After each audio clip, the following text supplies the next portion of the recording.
5-ci qism. Onun mashinasi kira qilib ketib etib, eg'ir hodis paydo qilgan sabab bilan amdili bir xil ritmda jimjit o'tayotgan turmushimiz ostin ustin bo'lib ketdi. Hodisda o'lish, yorilnish ahvoli ko'rilgan bo'lg'ashqa Zehrullo qonun bo'yicha qo'lga ilinib 7 yillik qamoq jazosiga hukm qilindi. Gerçi ajrashib ketgan bo'lsaqmi, u har vaqt qizim ikkimizning g'imini yeb kelgan edi. Qizim shu kunlarda bekmi g'iribsinib ketdi. G'iriblik bizni butunlay yeyishga boshlagan edi. Uning kallasidan o'tib qolsa, qaytadan yarishib, turmushimizni radga silib olamiz degan shirin xiyollarim ko'pikka aylandi. Shu chaqlarda uning uchun, o'zim uchun kichik turibla sabiy qalbi jarohat bilan to'lishga boshlagan qizim uchun qanchalik yig'laganligimni, qanchalik tirishqanligimni bilmayman. Turmush g'imi yelkamni besib do'simi uningga bilindirmaslikka tirishatdim. Sizga nisbatan o'chishga boshlagan nafrat va o'chmanlikim qaytadan kuchayishga boshladi. Xuddi jimi baxtsizlikim beshimizga kelayotgan falokatlar siz sababli kelayotgandek sizni ochiq tillarim bilan qog'ib chiqatdim. Lekin uni yo'qlab bag'inimda uning nima deganligini bilamsiz. U oldi bilan o'zining emas, sizning qiymangizni yedi. Uydagilarga deb qo'ysam, navoda u surishtirib xat abatgidek bo'lsa, mening hozirgi holimni qat'iy bilmasin. Uning azoblanishini xohlamayman. Uning bu uzun yillarda meni yo'qlayman deb haraj tortishini texmi xohlamayman. Erkinligimdan mahrum bo'lgan bu joyda uningga mushu holim bilan ko'rinishni xohlamayman. Men nimani deyalaydim? Burunmi hech nima deyamagan. Hozir texmi hech nima deyamayman. Lekin siz sababli uningdan ayrilganimni va yana siz sababli uning eng yaqin, eng ishonchli sirdoshi bo'lib qolganimni nihoyat aniq bilatdim. Kunlar shu tariqada asta-asta o'tishga boshladi. Har yili o'xshash vaqtda Nasimaning tug'ilgan kunida sizning qizimizga avatilgan xaltangizmi uzilib boqmadi. Sizlar shuncha uzun aloqa qilmasanglarmi, uningdan ranjimay, ashundoq zo'r ishonch bilan sizni umidlantirib kelayotgan, uning qalbidagi o'rningizning shu bitishganligingizga sizni ishontirayotgan sizlarga qandoq rishtidu, qandoq kuchdu. Men uchun tonish va notonish bo'lgan ay baxtsiz ayol, sizga xat yozayotgan shu damda meningmi sanoqliqli kunlarim qolgan edi. Sizni baxtsiz deb atganimni kechiring. Baxtsiz deb atishim o'zingiz shuncha suygan odamning oxirgi nafaslarida ismingizni yodlab ko'z yumganligini ko'rolmaganingiz uchundir. Amaliyotda siz muhabbatning qadri bag'onsira xor bo'layotgan bu zamondagi eng baxtli ayolsiz. Chunki siz suydingiz ham suyildingiz. Bir erkak sizni eng chin, eng sof muhabbati bilan suydi. Ehtimal hech qanday bir ayol sizchilik suyulmagandir. Uning oshi yorqin, go'zal muhabbati sizning olamingizda chechak ochdi. Bo'yningiz bog'liqlik, axloq fazilatni jon deb bilgan ruhingizda qanchalik keskin kurashlar bo'lgan bo'lg'iydi. Ehtimal nurg'un tunlaringiz uyqusiz o'tgandir. Ehtimal kechalarning hammasi ko'z yoshlaringiz bilan yo'l bo'lib chiqqandir. Muhabbatda nima gunoh bo'lsin? Men ana shundoq siz necha toshning orliqida qisilayotgan oshi chog'laringizda azob va nafrat ichida sizni qog'ib chiqqan edim. Xayriyat. O kunlarning hammasi kashmish bo'ldi. Men uning xotirasidan ko'rdi deb qarag'ashqa orliqdagi gaplarni yozmadim.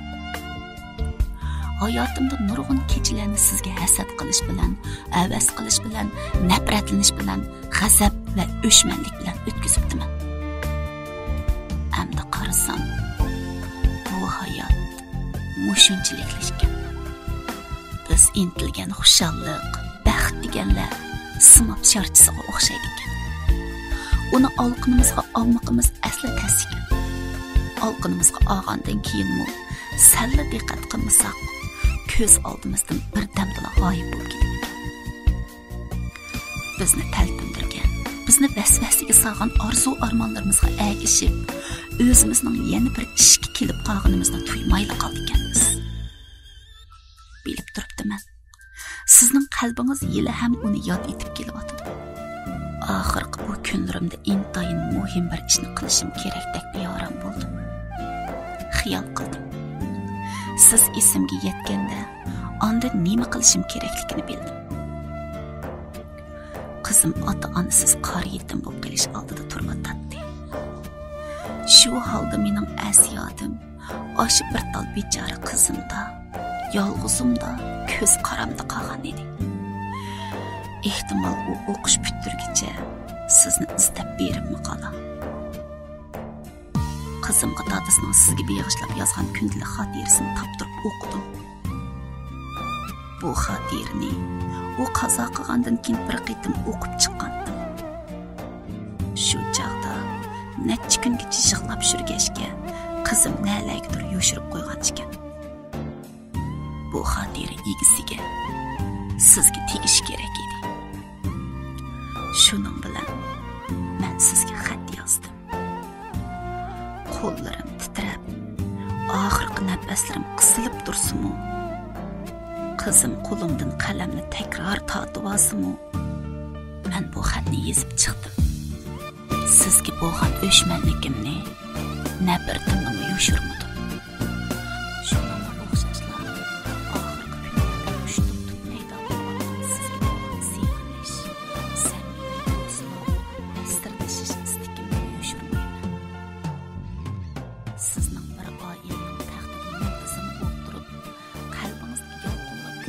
Sevgi o'tida ruhingizni tovlab, boshqalarning xushalligi, baxt saodati uchun jimjit to'lagan badallaringiz sizga bo'lgan hurmat, ehtiromimni qo'zg'adi. Hozir sizning qanday bir ahvolda turayotganligingizni bilmayman. Lekin hayotli bo'lsangiz, bir kunlarda qizim dadasining xotirasiga qo'shib, bu xatlarimni ko'tarib oldingizga bog'inida meni qiyirindishingiz, do'stingiz qatorida ko'rib, g'oyivani quchoqlaydiganligingizga ishinaman. Qizimga bag'ringizdan eng illiq makon berdiganingizga texim ishinaman. Hurmat bilan siz uchun eng tonish va notonish ayoldan. Xat o'qilib bo'ldi. Uning ko'zlari yig'idan qizdirib, ishib ketgan edi. O'zimni har qancha tutib olsam-mu, ichimdan o'rtab chiqayotgan ochiq yig'i bo'g'zimdan itilib chiqdi. Men titrab turgan olqonlar bilan mangzimni bo'ylab to'kilayotgan yoshlarimni surtib, meni bag'riga tatgan ikkinchi onamning qo'yniga o'zimni otdim. O'ksishlarim bir umr mushaqqat ichida o'tgan dadamga, kutish va iztirob ichida o'tgan opamga bo'lgan sevginishlarimni, yolg'izlik va g'iriblikdan siqilgan ruhimdagi turim-turim bulutlarni, meni bag'riga besib, men bilan tang hasratlik ko'z yoshlarini to'kayotgan bu onaga bo'lgan qiziqish, o'shmanlik, nafratlarim va sevginishlarimni yuyib chaqnatmoqda, o'chirmoqda edi. Qizim, Doram. Ovoz to'limi zaif edi. Men bo'yniga esilgan qo'llarimni shaqqida tortib, uning mo'risidan beshimni ko'tardim. Qanday qilay amdi? Beshim parrada aylandi. Uning menga mehr bilan tikildigan ko'z nurlari o'chib ketayotgandek pildirlab qolgan. Ajoyib bir maftunkorlik jilva qilib turadigan chiroyli yuzlari qog'ozdek oqirishga boshlagan edi. U qo'li bilan karotining beshig'iga qo'yilgan dorisini ishorat qildi. Men chaqmoq tezligida dori qutisini oldim-da, dorini chiqarib og'ziga selib qo'ydim. Dadammi bu xil dorini ichgan bo'g'ashqa, dorini bagicha har holda tamtirab qolmadim. Bayqi qo'rqinchim, jiddiyligimmi sal pasayib qolgan edi. Yopana, yelimi dorisi bakka. Nemish bu? Men nima qilib qo'ydim? Ajab mushundaq bir ahvolning yuz berish ehtimolligini o'ylamabdimman. Ağlamadız muşundaq çağda birə kelişməslik bo'lib qalsa, mən əmdil tepişqan bu anamdan ayrılğanның üstüge, onun balları aldıda özümni axlap bulanmayman. Bu xat bilan xat yerini ularga qandaqmı körsətkili bolsun. Özümni kim deb tunuşturma.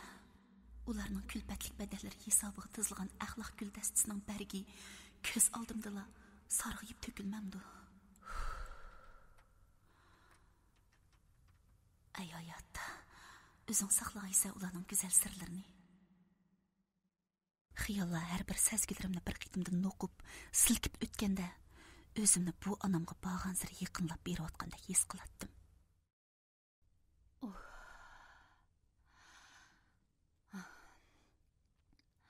Ajab bo'ldimi? Maqsuda opamning ovozi qulqimga shu qadar yaqinlik anglandiki, tashvishdan nima qilarimni bilolmay qolgan put-qo'llarimga qaytadan jon kirgandek bo'ldi. Seni bəyli qo'rqitvatdim, qizim. Endi yaxshi bo'lib qoldim. Ba'zida shunday bo'lib qolaman. Shunga to'g'ridan ayrilmayman. Ishqisi yo'q. Ballarımı ənsirəb yalğız durma deydi. Lekin mən yalğızlıqni bəkirək xalayman. Balalar bu yerga kelib tursa, ulağım qolaysız. Mən ballarninkiga barsam könəməyman. Əmdi sən gəldin. Biz birlik turimiz. Ma'qul, mən sizga hamroh bo'lay Maqsuda opa. Lekin hozir birdam yetib eling. Mən çay qoyub beray. Put-qo'llaringizni tutib qo'yay. Ma'qul qizim. Gapingni anglay. Mən opangga shuncha azoblarni epkayginimni sezmabdiman. Opang va sening oldingda bakma xijilman qizim. Maqsuda opa. Opam sizni allaqachon kechirdi. Menmi shu. Yana kelib siz qasdan qilmadingiz. Taqdirning yozmishi shunda bo'lsa kerak. Sizmi u azoblardan sirtda qolmabsiz-ku. Ketganlar ketdi. Lekin siz yili ham o'sha aslimalar ichida azob yutib yashayapsiz. Atrofingizda u hasratlaringizni tushangidek na do'stingiz. Mana, endi men yiningizda kichikimda meni 2 hafta bo'lsin qizim deb boqqankansiz. Osh qizingiz men shu. Yurak sirlaringizni, arzu armonlaringizni menga to'king. Yana nimalarni dar edimkin, uning yana hayajonlanib qilishdan qo'rqib to'xtab qoldim. Amaliyotda menmi to'kilanmay oran turgan bir parcha bulut edim. Qizim, Əmdi yaxshi bo'lib qoldim. Ruhiy holatimmi yaxshi. Əmdi yana birsini o'qishni boshlaylikmi? Vaqtmi bir yerga berib qoldi. Sizmi charchab qoldingiz? Qag'inni at o'qiylik. Meni masxir qilma qizim. Men baribir uxlayolmayman. Meni tushunkin. Көз quyruqlarini bo'ylab to'limi yarishimliq tushgan qo'riqlari uning uyatdan qizargan mangziga besilgan gul naqshlaridek to'limi jazbador ko'rinadi. Men nima deyalayman? Bir kim anglasimi osonlikcha qabul qilolmaydigan bu reallik mening ko'z oldimda yuz bergan tursa. Dadam opam ketdi. Hasrat nadomat mag'durni vaqtsiz quritgan. Dadam bir umr armonini qilib kelgan Maqsuda opamningmi necha kunlik qoldi. Uning titrab turgan talpinishlarini, o'ng'aysizlik ichidagi iltijolarini rad qilishga qandaqmi qurbim yetsin. Men uning o'ruq, lekin sini ketmagan chiroyli qo'llarini olqonlarim orasiga ilib, mehrim bilan shundoq dedim. Nurg'un odamlar bundaq ishni tushunmasligi mumkin. Lekin men tushunaman. Men dadamning sizga bo'lgan muhabbatidan, opamning dadamga bo'lgan aqidasidan, sizning oilangizga va shundaqli dadamga bo'lgan muhabbatingizdan, bardoshlligingizdan ta'sirlanib keldim. Yili ham shu tuyg'udaman. Shunga sizni qandaqmi masxara qilay? Rahmat qizim. Bəkmi g'araz o'qidigan bola bo'lsan. Meni izlab kelganiga ko'pdan ko'p rahmat, jinim qizim. Dadamning xotirasini o'qiyli. Lekin ikki turli talabim bor. Qani anglab boqay. Birisi, hozir birdan aram olasiz. İkincisi, xotirani o'qiganda bir boshdan o'qimay, aralab bir necha yana o'qiyli. Siz ko'zingizni yumibla, qayani o'qi deb tutsangiz, shu yana o'qib beray. Bugun hammani bir boshdan o'qiymiz desak, bek charchab qolasiz. Yilimi sizdan ansirab turyapman. Ma'qul. Gapingni anglay qizim. Qaraganda birdam aram ol deb meni bekor o'tirg'izib qo'ygadaysan. Sen bilan qilishadigan azroq ishimiz bor. Shuni qilib olaylik. Men bilan nima ish? Hozir bilib qolsan. Kela qizim. Yenimda o'tir. Bu yog'liqda nima borlig'ini faraz qila olasan. Qilolmaysan. Hech qisi yo'q. O'zing qo'lingda erib ko'rib baq qizim. Pul omonat kinishkisgan bu. Pul omonat kinishkisi. Ismiga qarab baqay qizim. Kimning ismi bor ekan? Meningkiga o'xshash ismkan-ku. Shundoq. Seningkiga o'xshash emas. Sening isming. Sening nomingga bejirilgan kinishka. Mening nomimga? Shundoq qizim. Bu sening kinishka. Bu kinishka bejirilganda sen kichik eding. Dadang sana bekmi ko'yatdi. U seni mening yonimda bir mazgil turg'izish uchun kelganda ko'ngli shundoq yerib, ro'yi chiqib ketgandek bo'lib qolgan edi. Ilgari u hamon xushbe'yin, shunchalik pokiz, rad tekshirgashga uni biradadi bor deb o'ylamagan ekanman. Shu kuni uning degan gaplari hali ham quloq turibdi. O'zim tirik yetim bo'lib qolgan turib, qizimni shu holga qo'ydim. Menga torliq qilgan dunyo qizimni yeklimisi bo'ladi.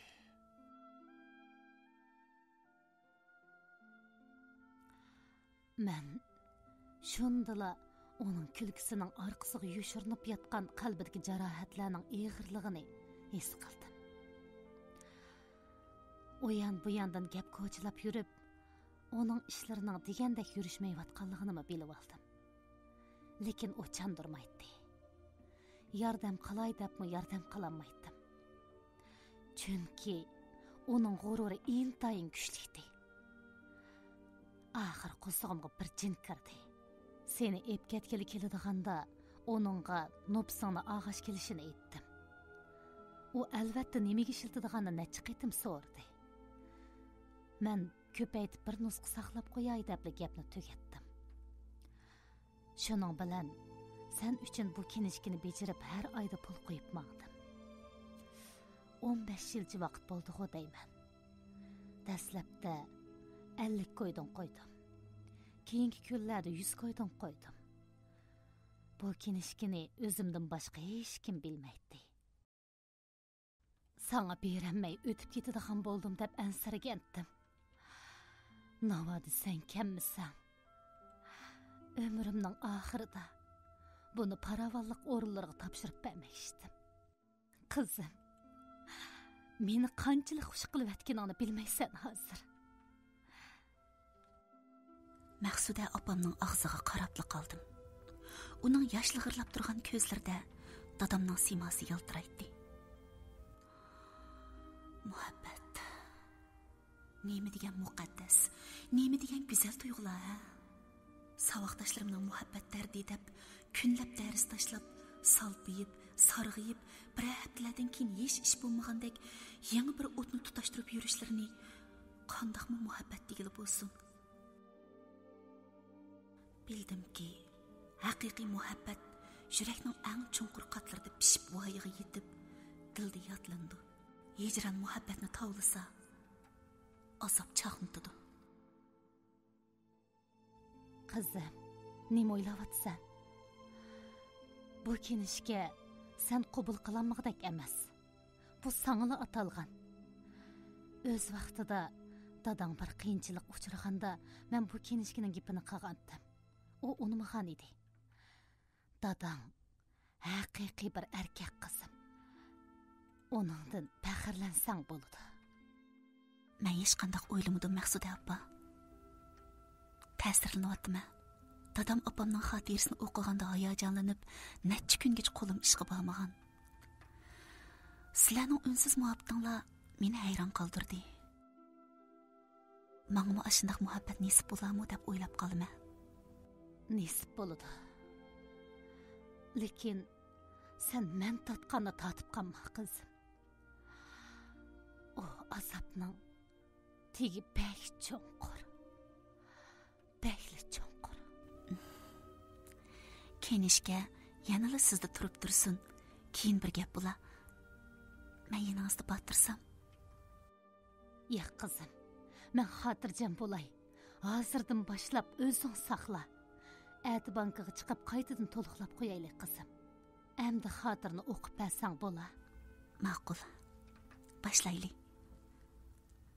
Asli bir boshdan ko'sak bek yaxshi bo'ladi. Buguncha bir necha parchasini o'qib beray. Siz boyaman degandek xohlagan yerni tutibli ko'sding. Shu yerni o'qiy. Ko'zim yaxshi bo'lgan bo'lsa, muhimi yuragingiz. Omopa. Mana bu yani. Bu yani. Bu yani, ha? Başladım hamsa. 1998-yili 4-ayning 2-kuni. Keyingi qismdan ariya. Mana bugun bu yerga kelgili to'p-to'g'ri 32 kun bo'ldi. Bir kun 1 soatni o'tkazishmi? Shundoq tas bo'layotgan bu joyda 7 yilni o'tkazishga aqlim yetmaydi. Hayotlik yiltizim bo'lgan yolg'iz qizim har tarafga telmirib mendan madad tilavassa. Farishta sifat bir malikam yilidan yiliga yo'limga qarab unsiz yo'qib ketishlarimning sababiga taqozo bo'layotsa. Men bu yerda bir erkak turib o'limni xiyol qilib o'ltirmanmi? Bugun nimanchi mo'ngluq, g'amkin bo'lib qoldim. İçimden örlep çıkıvatkan g'eriblik tuyg'usi meni xomtalash qilyotdi. Sana bilindirgim yo'q edi. Lekin sana xoin ko'zlarim hasratimni oshkorlab qo'ydi. Hijron naqshisi.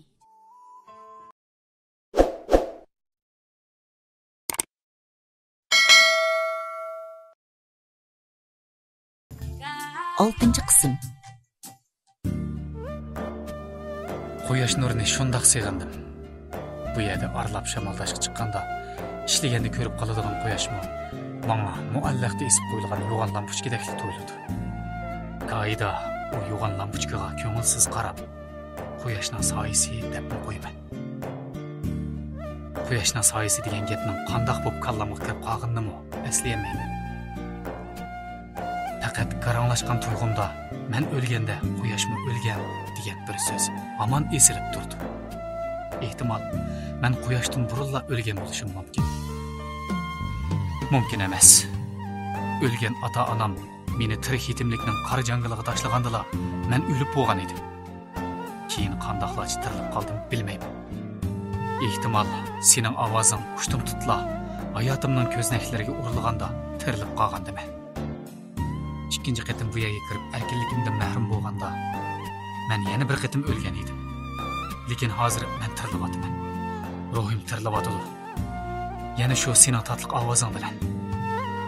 Bu eslib turgan lampochkami bag'an siri ko'zimga aniq ko'rinyapti. Mana bugun bu yerga kelgili to'p-to'g'ri 32 kun bo'ldi. Bir kun 1 soatni o'tkazishmi? Shundoq tas bo'layotgan bu joyda 7 yilni o'tkazishga aqlim yetmaydi. Nima uchun yashaysan? O'libli tugatsang bo'lmamdi. Dedim o'z-o'zimga. Demisimi, nima uchun yashayman? Tatishqidek nimam bor. Bu dunyoda ko'rgan qaysi bir kunlarimga yana yashashni orzu qilaman. men ko'ymagan nima kun qoldi? O'z-o'zimga ana shunday so'q qo'yaman. Orqadanlar yana o'zimni qattiq ayblayman.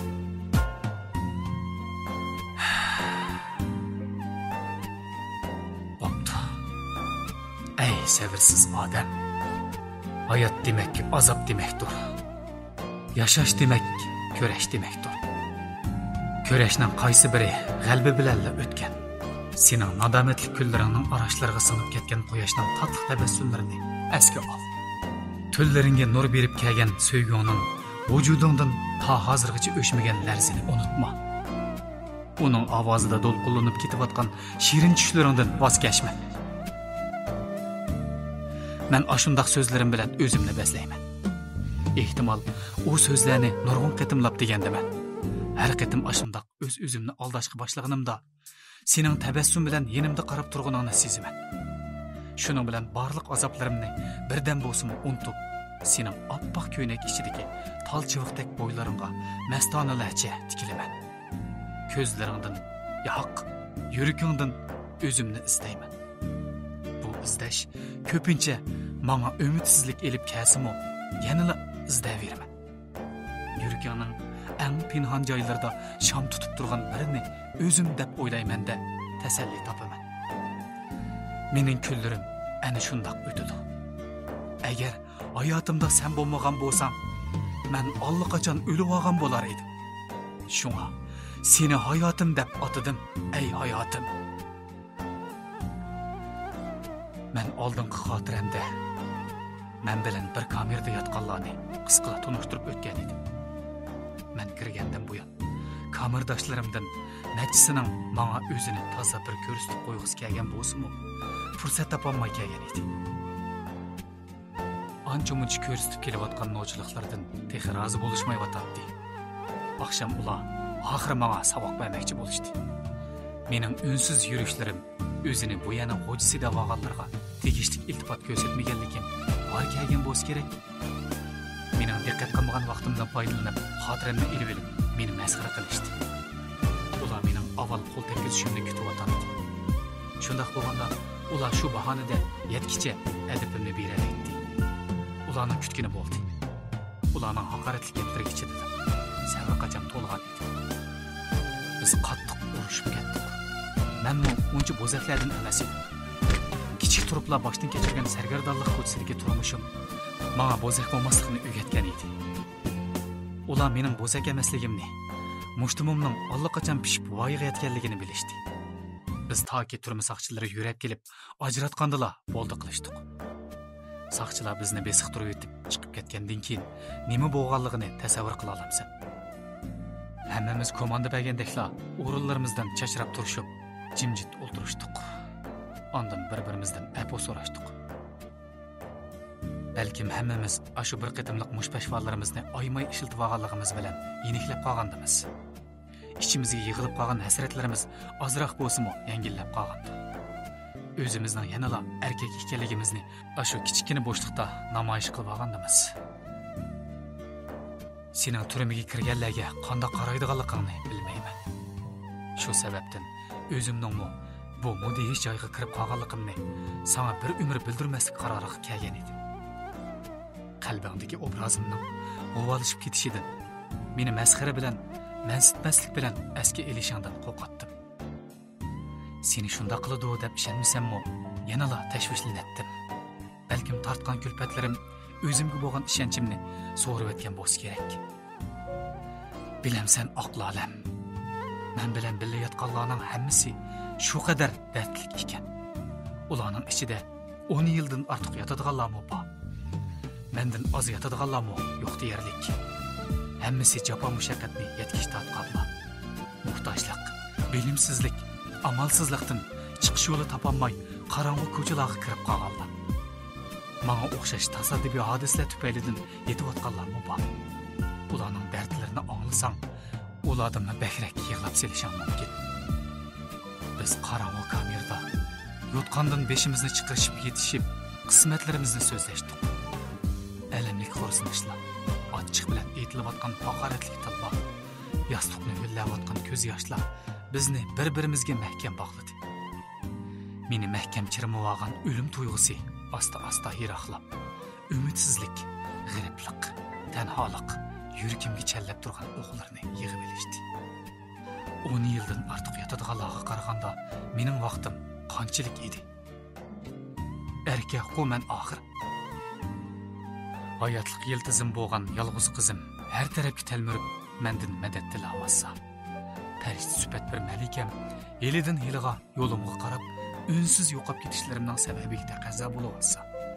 Men bu yerda bir erkak turib, o'limni xiyol qilib o'ltirmam. O'rningdan dastur zikro. Uyqungni och. Aqlim meni uyg'u ettirdi. Vicdanım menga buyruq qiladi. Bilamsan farishta. Shu chog'da o'ylarimni sana tamam to'kib bergim kelib ketganligini bilamsan. Bilmaysan. Chunki bizga uncha uzun so'zlashish nisib bo'lgani yo'q. Shunga men nima o'ylayapman? Nima qilg'im bor? Mag'dursiz, darmonsiz oyoqlarim bilan nimalarni qilib berishni istayman. Sen bularni zinhor bilmaysan. Lekin ishansang, men har bir qadamni sen bilan deyishib bosaman. Azaldan yenimdan neri bo'lgan emassan. Shunga ko'pincha yolg'iz yuraman. Parangimizga boshqalar aralashib qolmasin. Omoq lavlaringning orasiga qo'shiqni pan bilan opirib tamoq selib qo'yganimni boshqalar ko'rib qolmasin deb. Mayli nimalar bo'lsin, menda hayotga bo'lgan yangi umid paydo bo'ldi. Seni ko'rish istiki, yana bir qatim ashu oppoq ko'niking bilan ko'rish istiki, meni ko'z oldimdagi reallikqa yuzlantirdi. Men bu reallikqa g'oyida qiydab, g'oyida zarlab yurib, sening qo'lingdan tutgancha asta-asta cho'kib bormoqdaman. Mana hozir ixtiyoriy faoliyat vaqti. Har kim belgilangan faoliyat doirasida o'z ishi bilan mashg'ul. Tam töyde o'ltirishib, nimalarni do'talishayotgan avun hatisi turib-turibla cho'ji-xo'rozlardek bir-biriga hurpiyishmoqda. Ulardan birining vaqti bir oydan keyin to'shidi ekan. Hammamiz uning bu nas bosgan joydan sog'-salomat chiqib ketishini tilayotamiz. Lekin u bu yerdan chiqqandan keyingi hayotiga butunlay umidsiz qarayotdi. Chiqish yo'li topolishiga ishonmaydi ekan. Demasimi, turmaga kirgan deb anselingan odamga kimmi ishonsin? Uning taqdiriga yana nimalar yozilgan, kim biladi? Avu tarafda bir natisi chelishib o'ynamoqda. Ularning chelishish mahoratimi bo'sh emasdek qiladi. Top o'ynayotganlarga qarab o'ltirib, o'zimning nada turayotganimni unutib qolaman. Faqat sana qarash uchun beshimni ko'targanimda ko'zimga sen emas, atrofimni o'rab turgan qalin tomlar ko'ringandilar. Men turmida degan uqum kallamga maqqaqqandek shiddat bilan urildi. Dunyoda insonning erkinligidan buyuk narsa bormidi? Qanoti bo'g'ishlanib, qafasga so'langan qushning xiyolida ko'k osmondan bo'lak hech nima bo'lmaydi. Lekin kunlarning o'tishi bilan uning qanotlaridagi bo'g'ishlar bekor qilinib, hatto qafasdan chiqarib qo'yilgandan keyin u ko'k osmonni emas, shu qafasni orzulab qilishi mumkin. Chunki qafas uning ruhini olib qolgan. Burkutning ko'kda parvoz qila olishi uning erkinligini eng qizg'in suydigan o'lmas ruhning bo'lganligidir. Shu ruh uni eng xatarlik cho'qqilarga, qiyo toshlar orasiga makonlashtirgan. Sen hayvonotlar bog'chisidagi yo'g'on qafaslar ichidagi ko'zlarini yumgancha bosh ko'zlariga qo'nib olgan chivinni qo'rishqimi erinib yotgan shir yo'lvoslarni ko'rib boqqanmi? O'tkir tishlari, qaramligi, qo'rqimsizligi, asabiyligi bilan bo'rilar to'piga bosh bo'g'idek kulrang bo'rining tumishqini to'mir qafasning reshatkalariga tirginicha mo'lnib turganini ko'rganmi? Shu chog'da ko'zlarimga yosh kelgan bo'g'itdi, xuddi meningdek. Men bu yig'lagan edim. Jimjit, unsiz, hasrat bilan. Nemish shundoq beram bo'lgan bo'g'itdim. Bir kunlarda o'zimning shundoq bir qafasga kirib qilishimni tuygan bo'g'iymidim. Yoki erkinligidan mahrum bo'lgan u bechoralarning tenidan sug'urilib chiqib ketayotgan ruhining so'g'uq to'mirlarga singib ketayotganligini his qilgan bo'g'iymidim. Bilmayman. Men hozir shundoq qafas ichida. Yuragimning yalqollab kuyib turishi ruhimni o'zimga mahkam bog'lab turibdi. Bu o'tni sen bergan. Shu o't bo'lmagan bo'lsa, mening ruhim ikkinchi qatim tirilmagan bo'ladi. Kamardoshlarimning hasrat piyg'ollari bilan sening yaqinlik ovozing tunugin kech o'lgan ruhimni ikkinchi qatim qaytarib keldi. Sen bunu herkes bilmeysen. İhtimal мәңгі bilmey, his qılanmay ötüp gidesin. Boptu. Sen bolsan mu hatırcam yaşa. Senin hatırcam yaşaganыңны көрüşümü oxşaşla mening baxtim. Hayat. Menden aşu baxtni bolsunmu aymagaysan. Mana, püştek çeletdi. Kamırga qaytish püştiki. Men osmon gümbüzide ko'ngilsiz eslib turgan guvan lampochkaga qiyolmaslik ilkida tikildim. Onundan chechilayotgan sovuq nurlar ko'zlarimni liqida to'ldirganda, men xotiramni yepib, kamirdoshlarımning orqadan mangdim. Yana bir kuni echilishni izlab, bugun xotiram yepildi. Yana sana so'zlab berdigan nurg'un gaplarim bor edi. Ko'nglim birdilla parishon bo'lib qoldi. Aytqusiz bir xil miskinlik yuragimni omburdek qisishga boshladi. Men ixtiyorsiz yo'g'on qora darvoza tarafga qaradim. Ko'z nurim darvoza oldida post turganlarga iltijo bilan yelinayotgan seni ko'rib qoldi. Xulqum sening yiqimliq, olsiz ovozingni angladi. Bugun shuncha jiroqdan uni ko'ygili keldim. Uni bir qitimli ko'rib olay. Birli qitim. Hozir ko'rishish vaqti emas, qaytib keting. Yo'q. Uni ko'migich ketmayman. Taramlab to'kildim. Men burilibla sening oldinga par-par bo'layotgan bag'ringga qarab maqdim. Hey, nag varsa? Navbatchi saqchi cho'chigandek vaqirdi. Men uning to'mirdek qarilib ketgan chiroyiga sovuq qarab qo'yib javob berdim. Uning yaniga uni ko'rishim kerak. U bak saqlab ketdi. Nim deysa? Saqlab atidi? Kim? Kim saqlab atidi? U saqlab atidi. Men gap qilmasdan darvoza tarafga qarab maqdim. Ko'zlarim meni chaqirmoqda edi. Oppoq ko'ynikim sus yelpinib yuragimni so'yatdi. Ushtim tutdi. Bilkim zarb bilan tortildi. Nag varsa? Bu yoqmang. Saqchining ko'zi gumon, hayronlik va ochiq bilan tikilib turardi. Men hüppida qizarg'inimcha darvoza tarafga qarab maqdim. Sen ko'rinmayding. Men saqchining oldiga tushib, kamir tarafga maqdim. Osmondan g'arbiy tarafiga qiyisib maqan lampochka qizg'ish nurlar bilan meni sovuqqina uzitib qoldi. 2001-yil 6-oyning 3-kuni. Bugun Alfira yo'qlab keldi. Uning qizirib turadigan mangzi texmo qizirib qardab qopdi. Yosh turibla ko'z quyruqlariga tushgan qo'riqlar xuddi menga la'nat yog'dirayotgandek bilinib ketdi. Demasam hozir uning bilan hech qanday munosabatim qolmadi. Faqat oramizda qizimiz bor. Lekin u hech nimaga qaramay meni kutmoqda. Unsiz, jimjit kutmoqda. Uningdagi sabr nima degan ulug' ha? Uning qizimning opsi bo'lganligidan ixtiyorsiz suyunib ketaman. Faxrlanaman. Uningga bo'lgan qaynoq bir xil hissiyot urug'ib tashidi. Bu yaxshilikning bishoratimi? Deyman o'z-o'zimga. Yana shu hamolla umidsizlanaman. Yana hasrat bilan u faqat qizimning onasi deyman. Orqadilla u tepilg'usiz isil ayol deb yana qo'shib qo'yaman. Ondan seni ko'z oldimga keltiraman. Yo'q, keltirman emas. Seni yo'shirib qo'ygan pardani yechib etaman. Sen yorqin sho'lang bilan boyqi hammani ko'ydirsan. O'chirsan. Men gunohkorlardek oldingda bosh egaman. Sen cheksiz go'zal va sirliq tabassuming bilan meni ayblaysan. Uni qiynamasligim kerak edi. Uni qadrlashim, suyishim kerak edi. Shundaq. Men undaq qilolmadim. Uning oldida ayblikman. Söylemegenim uchun emas, o'z vaqtida söylemayman degan so'zni ochiq aytolmaganim uchun ayblikman. Uni bir umr aldab o'tishni ravo ko'rmadim. Boshda xato bo'lgan ish oxirgacha xato bo'ladi ekan. Ayblashga to'g'ri kelsa, men o'zimni ayblashim kerak. Biz uchrashmasak bo'ldi ekan. Senda ne ayib? Bundaq desang yuragimga pichoq ursa. Men seni so'yman deb turib, sensiz men emasligimni bilib turib, uning bilan to'y qildim. Mayli xolab qilay yoki xolamay qilay, uni baxtsiz qilib qo'ydim. Shunga uningga o'zimni qarzdordek his qilaman. Taqdirim shu bo'lsa kerak. Bugun nimancha mo'ngluq, g'amkin bo'lib qoldim.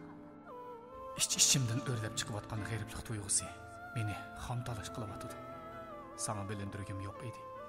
Lekin sana xoin ko'zlarim hasratimni oshkorlab qo'ydi. Qanday hasrat u? aytqin menga. Ana shu tarzda biz üzülməz söhbətimizni davamlaşdırırıq. Senin yaqimliq ovozing, shirin so'zlaring tomir-tomirlarimga umid sharbatlarini tortib, o'zim yo'linib turayotgan mudhish tamlarning zulmatini unutildirdi. G'ariblik tumanlarini süzüldirdi. Hasratlik yoshlarimni surdirdi. Men yanada olamdagi eng baxtiyor odamga aylanaman. Bilamsa, bugun ko'nglim bakmi yerim edi. Alfiraning menga qanday xabar elib kelganligini og'zimdan chiqara olmay qoldim. Senimi men bilan tang azoblanmasin deb o'yladim. Shundaqdimi? Bu gaplarni davomlasam, meni qopsab olgan hasratlarimni to'kib olmasam, ichim hech bo'shaydigandek emas. Mening eng yaqin, eng suyumli qarindishim bo'lgan tog'am olamdan o'tibdi. Men uni uzitib qo'yamabdiman. Uning menga tortishib, tasdi yumilgan ko'zlarini, meni chaqirgancha qetib qolgan lablarini ko'ramabdiman. Men shundoq bir tog'am borligini sana aytgan. Lekin nima uchun uni ota-onamdan chora ko'rdiganligimni aytmagan edim. Ilgari sen bir qatim mening oilam haqida so'ragan edim.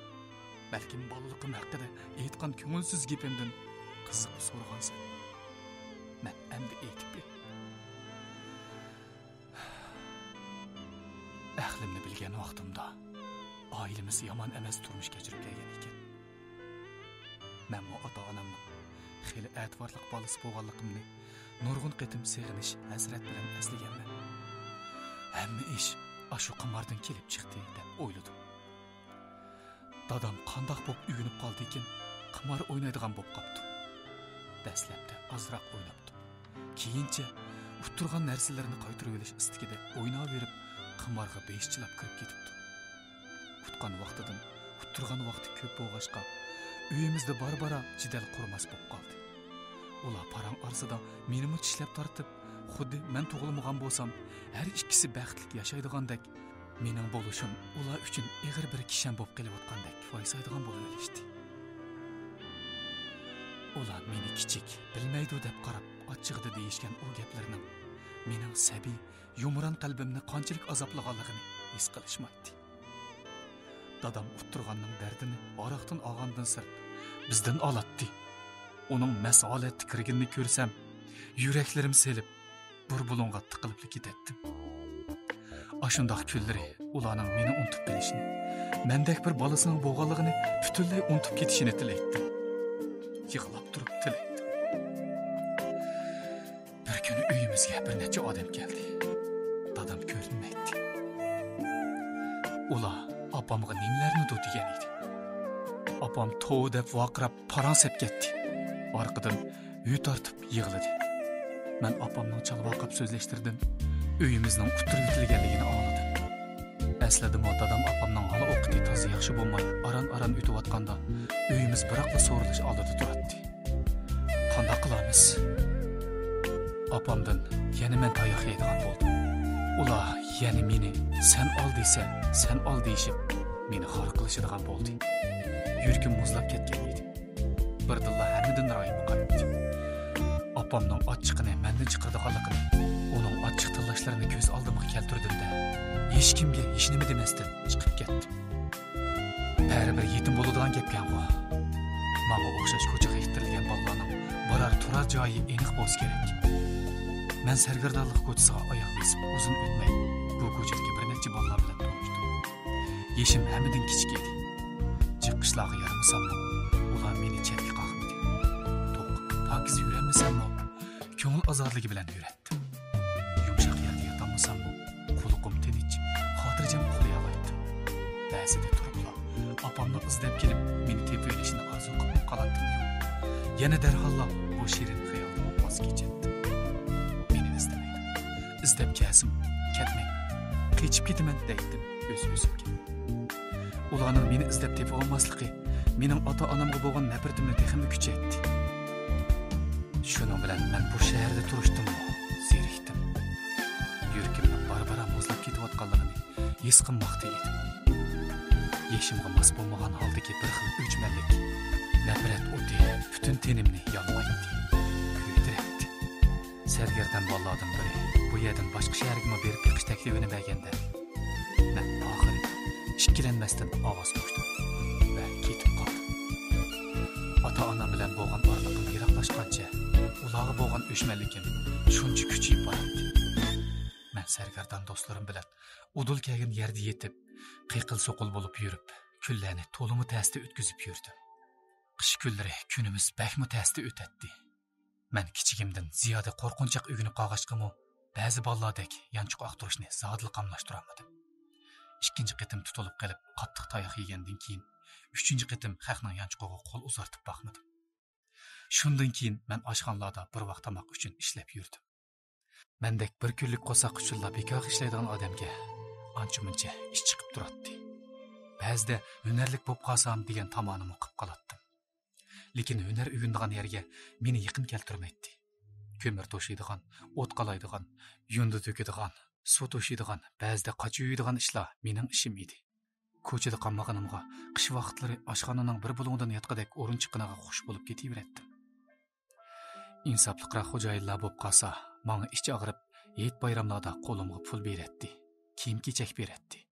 Bara-bara ota-onam borlig'ini unutib qolay deb qolgan edim.